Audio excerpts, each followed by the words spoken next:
नमस्कार दोस्तों। आज के इस टॉपिक में हम कंसेप्ट फॉर्मेशन जो कि इससे पहले वीडियो में मैंने आपको बताया था उसको हम आगे बढ़ाएंगे। तो आगे बढ़ने से पहले मैं आपको ये बताना चाहूँगा कि हमारे इससे पहले के 3 या 4 वीडियोस मॉडल्स ऑफ टीचिंग में आ चुके हैं। कृपया आप वे सारे ही वीडियो अच्छे से देख लें जिससे कि आपको ये समझ में आ जाए कि मॉडल्स ऑफ टीचिंग होता क्या है। और उसके पश्चात आप कंसेप्ट फॉर्मेशन का जो पहला पार्ट है उसको तो निश्चित रूप से देखिए, उसके बिना हम आज का जो टॉपिक है उसको पूरा नहीं कर सकते। तो कल के टॉपिक में आपको मैंने ये बताया था कि कंसेप्ट फॉर्मेशन क्या होता है, ठीक है, किस तरीके से इंडक्टिव टीचिंग स्टडी इसमें अप्लाई की जाती है और बच्चे के अंदर जो कंसेप्ट डेवलप होते हैं इस मॉडल के माध्यम से वो किस तरीके से लॉन्ग टर्म तक रहते हैं। एंड टीचर की प्रिपरेशन क्या रहती है जिसमें सिलेक्शन ऑफ कंसेप्ट क्या होता है, list the critical characteristics of concept, ये क्रिटिकल कैरेक्टरिस्टिक्स क्या अर्थ है, assemble a good set of examples, what is the meaning of good examples here, and make a data organization chart, ये data organization chart का अर्थ क्या है, assemble a good set of non example, what is the meaning of good set of non example in this preparation, all the points have been discussed earlier. Okay, so go and watch the earlier videos, then we'll start this video. Okay, now what is the class arrangement. Class arrangement क्या हो सकता है, एक शिक्षक के लिए जानना अति आवश्यक है। तो क्लास अरेंजमेंट में कुछ पॉइंट्स पर हमने ध्यान देना है, जैसे interest building, assess your student, studying multiple examples, noting differences and noting similarities, summarising, labelling, application and summary. ये 8 पॉइंट्स हैं, वन बाय वन इसको हम समझते हैं। Discuss previously taught concept which are relevant to the current topic. सबसे पहले जो भी आप टॉपिक पढ़ाने जा रहे हैं उससे संबंधित जो प्रीवियस रिलेवेंट जो कंटेंट है, जो बच्चे ने पढ़ा हुआ है, जो उसका नॉलेज है, वो उसके संबंध में आप चर्चा कर लें, ताकि जो प्रीवियस नॉलेज है उसका जो भी आपको यूज़ करना है उसके ज्ञान का, तभी तो आप कुछ कर पाएंगे। आपको कल मैंने बताया था कंसेप्ट फॉर्मेशन में टीचर कुछ एग्जाम्पल रखता है, बच्चा अपने ऑब्जर्वेशन के बेसिस पे उसकी कैरेक्टरिस्टिक्स को असेंबल करता है, एसिमुलेट करता है। और एसिमुलेशन करने के लिए बच्चे के पास प्रीवियस नॉलेज तो होना ही चाहिए। अगर मैं आपके सामने बहुत सारे फिगर्स रखता हूँ, ज्योमेट्रिक फिगर्स, और आपसे बोलता हूँ कि बताइए इनमें से ट्रायंगल क्या है, बताइए इसमें से क्वाड्रिलेटरल क्या है, बताइए इसमें से क्यूब क्या है, या बताइए इसमें से कोन क्या है, तो आप तभी तो बता पाएंगे जब आपको ये कोन, क्यूबॉइड या ये कुछ पता होगा। जब पता ही नहीं तो आप कैसे काम कर पाएंगे, ठीक है। तो इसीलिए हमको पहले बच्चे का जो प्रीवियस नॉलेज है उसको देख लेना है, चेक कर लेना है, उसका डिस्कशन कर लेना है।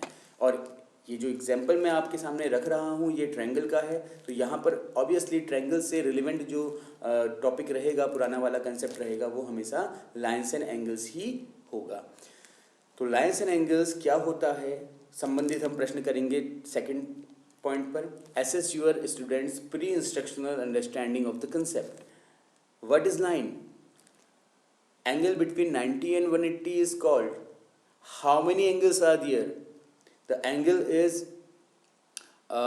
when an angle is 360 then it is called, what is reflex angle, okay, what is line segment, what is ray, what is a point, ठीक है। ये सारी बातें हम यहाँ पर बच्चों से करेंगे। Studying multiple examples. अब बच्चों के सामने हम बहुत सारे एग्जाम्पल्स प्रस्तुत करेंगे। एग्जाम्पल्स यानी कि उदाहरण प्रस्तुत करने के बहुत सारे तरीके हो सकते हैं। आपके पास संसाधनों की उपलब्धता है, रिसोर्सेज आपके पास हैं बहुत सारे, तो आप बच्चों के लिए जो ट्रायंगुलर फॉर्म है उसके कई ऑब्जेक्ट बना करके प्रस्तुत कीजिए। वो एक अच्छा इंटरेक्टिव सेशन रह सकता है। नहीं अगर है तो आप बोर्ड में 2 ट्रायंगल बना करके तब बच्चों से कह सकते हैं कि draw some different figures of triangle. Triangle word use नहीं करना है हमने, draw some different figures shown in black board, ठीक है। And ask student to draw, ठीक है। तो बच्चों से फिर आप ड्रॉ करने के लिए आप कह सकते हैं, बच्चे ड्रॉ करेंगे, आप नंबर दे दीजिए 10, 20, जितने भी आपको फिगर्स ड्रॉ कराने हैं, और कम से कम 10 मिनट का समय उनको दे सकते हैं आप। Noting differences and noting similarities. अब जो बच्चों ने फिगर बनाए हैं उनमें से बच्चों से ये कह सकते हैं कि जो आपको एक जैसे लग रहे हैं उनको एक साइड कर लीजिए, जो अलग लग रहे हैं उनको अलग कर लीजिए। इट मीन्स कि काउंटिंग कर लीजिए। उदाहरण के लिए अगर 3-4 एंगल अगर इस शेप के बने हैं तो अब उनमें ए लिख सकता है। इस शेप के 4-5 बने हुए हैं तो उसमें बी लिख सकता है। तो इस तरह से उनको कैसे क्लासीफाई किया जा सकता है। And then a teacher will ask in what ways do these are not similar. अगर बच्चे ने ये डिसाइड कर लिया है कि some are similar some are non similar, then they should know why they are not similar why they are similar. ठीक है, तो अगर बच्चे अलग कर रहे हैं तो उनको ये तो पता होगा ना किस आधार पर उन्होंने अलग किया है। तो वो आधार बच्चों से हमने जानना है। वो आधार भुजाओं का हो सकता है, वो आधार कोणों का हो सकता है, वो आधार वर्टिसेस का हो सकता है, वो आधार कुछ भी हो सकता है, छोटा बड़ा का भी आधार हो सकता है। ठीक है, आप लोग समझ रहे होंगे जो मैं कहना चाह रहा हूँ। ठीक है, तो जैसे देखिए ये छोटा ट्रायंगल है, ये बड़ा ट्रायंगल है, तो बहुत सारे अलग ट्रायंगल कर दिए। अब बच्चे से बोलोगे क्यों अलग किए, बच्चा बोलेगा कि ये छोटे ट्रायंगल है, ये क्यों अलग किए, ये बड़े ट्रायंगल है। अभी वो बड़ा और छोटे का कंसेप्ट को लेके चल रहा है यहाँ पर। ऐसे ही कोई गलती से 4 साइड वाला बन गया होगा तो वहाँ पर वो बोल सकता है कि इसकी 4 साइड होगी, तो उसको मैंने अलग कर दिया। ठीक है, तो ये सब चीज़ें। इसके बाद बच्चों को एंगल और ट्रायंगल आता ही है, एंगल्स एंड लाइन आता ही है। तो बच्चों को आप बोल सकते हो कि अब आप इनके एंगल्स मेज़र करो।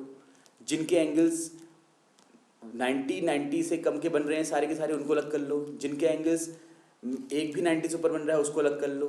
ठीक है, तो ये सारी बातें आप वहाँ पर कर सकते हैं। तो बच्चों को आधार आप भी प्रस्तुत करेंगे, आप भी हिंट दे सकते हैं। Then summarise.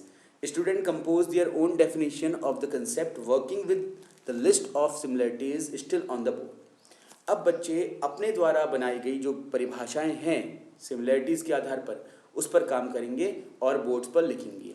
Allow time to sharing and listen carefully to the concepts they have form. बच्चों को, सारे ही बच्चों को उनके जो आइडियाज़ हैं, जो भी उनके डेफिनेशन को शेयर करने का पूरा अवसर दें और खुद भी सुने। धैर्यपूर्वक बच्चों के द्वारा दी गई हर परिभाषा को सुने, भले ही वो परिभाषा गलत हो या सही हो। एक शिक्षक की एक ये बहुत बड़ी कमी रहती है, शिक्षक क्या हम सभी की। अगर हमारे सामने कोई भी किसी तथ्य पर गलत सूचना दे रहा होता है तो हम उसको टोक देते हैं एकदम से। ये हमने बच्चों के साथ नहीं करना है, क्योंकि अगर आपने बच्चों को टोका उनके गलत सूचना देने पर, तो उसके बाद वो कभी सूचना देने का प्रयास नहीं करेगा। तो आपने पहले पूरी सूचना लेनी है, उस सूचना में क्या तथ्य सही है, चाहे वो 10 ही % क्यों ना हो, आपने उसके लिए बच्चे को अप्रिशिएट करना है, क्योंकि बच्चे ने इनिशिएट तो किया। ठीक है, तो अप्रिशिएट करने के बाद देन आफ्टर जो भी चीज़ें उसकी करेक्ट करने लायक हैं उस पर आप फीडबैक देंगे एंड उसमें करेक्शन करेंगे। याद रखिएगा, अगर 100% में से बच्चा 10% भी अगर सही बोल रहा है तब भी वो अप्रिशिएबल है। वो उस बच्चे से कहीं अच्छा है जिसने इनिशिएट किया ही नहीं डर के मारे। ठीक है, और आपने फिर आगे उसको मोटिवेट करना है अपने तरीके से।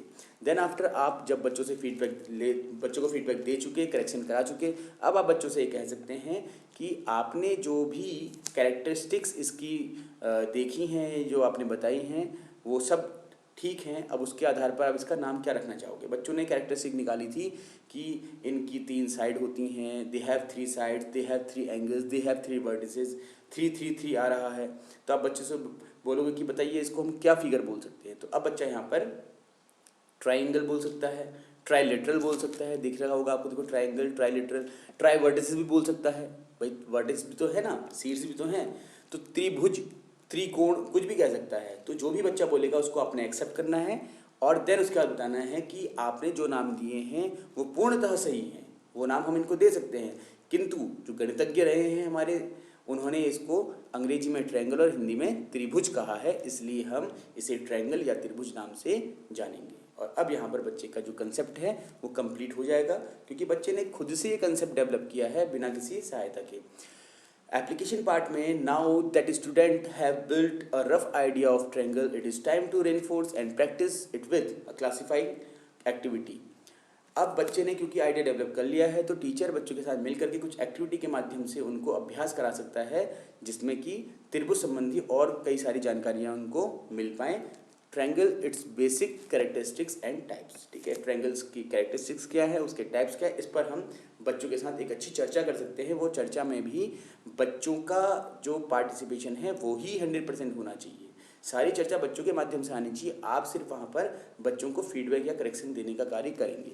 देन आफ्टर समरी के केस में यानी कंक्लूजन में, ask a sample of student to review the critical characteristics of triangle. अब कुछ बच्चों को रैंडमली उठा करके उनसे आप जो ट्रायंगल जो बच्चों ने अवधारणा स्पष्ट की है या धारण की है उससे संबंधित कुछ प्रश्न पूछेंगे, कुछ विशेषताएं पूछेंगे और ये निश्चय कर लेंगे कि बच्चों को कंसेप्ट क्लियर हो गया है, कंसेप्ट फॉर्म उनका हो चुका है।